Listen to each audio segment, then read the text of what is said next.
Uzun zamandır video atmadığımın fərqindəyəm. Düşünürəm ki, alqoritma və bəzi abunəçilər məndən narazıdır. Mən səbəb olaraq deyirəm ki, imtahanların biraz ağırlığı və imtahanları uğurla başa vurduqdan sonra yenidən öz platformamıza, networkumuzu böyütməyə qayıda bilərik. Bu videoda bəzi sözlər demək istəyirəm. Birincisi, kanalımızın kontekstində bəzi dəyişikliklər aparmağa qərar verdim. Yəni nə kimi kontekst dəyişiklikləri? Deyə bilərəm ki, özüm də fikirləşdim, bəzən narazı səslənə bilər, amma bu kanalda ancaq data paylaşmağı artıq öncəlik olaraq qoymadım. Çünki nə qədər çox data paylaşsam, nə qədər çox bir şeyin üstünə qalsam, bəzi takipçilər artıq canı sıxılacaq, kanalımızın flexibility, yəni əsnəkliyi düşəcək aşağı. Bu da mən istəmirəm ki, mənim kanalım, hətta supporterlarım, dəstəkçilərim, yəni eyni şey data, Excel, Python, oynamayan qalmasınlar. Hətta gələcəkdə Pythona da keçəndə 25%-in 75%-ni eləmək istəyirəm. Yəni nə deməkdir bu 25%-in 75%-i açıqlayım. Yəni hər 3 data videosundan başqa bir ya da 4 olsun ya da 3-4 arası qoyacağam. Bir şəxsi inkişaf, bir mentorluq ya da öz başıma gələn hadisələrdən danışsam ki, yəni izləyicilər də bəlkə baxıb dərs çıxarda bilər.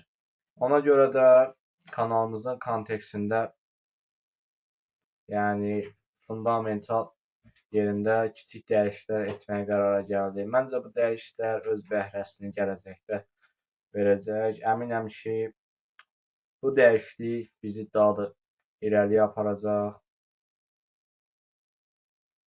Həm də deyərdim ki, bu dəyişikliklə biz daha çox takipçi yığa bilərik. Nə üçün?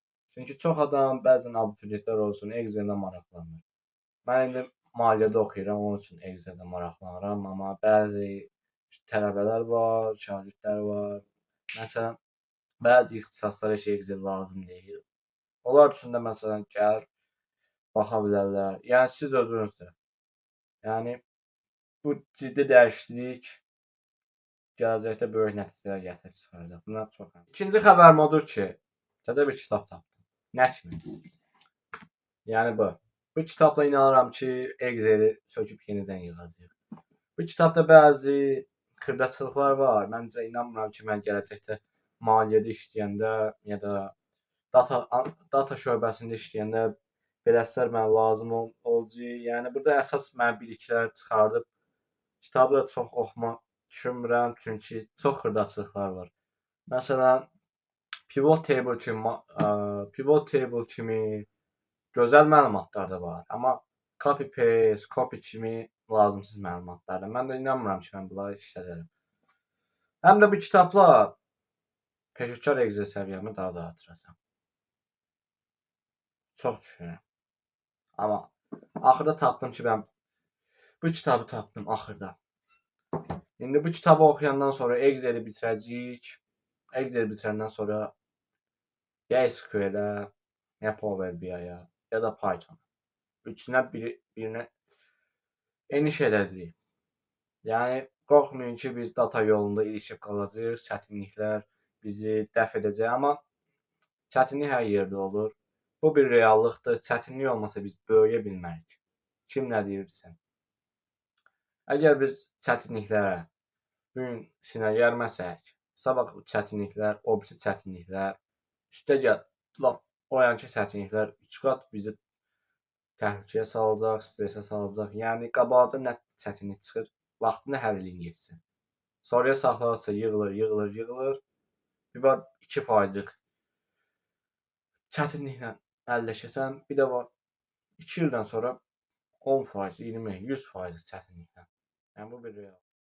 Yəni bu dəyişikliklər bizi qorxutmasın. Bu kanalımda elədiyim kontekst dəyişikliyi 75-in 25-ə ya da 100-ün 25-ə çox gözəl məncə bir ideyadır.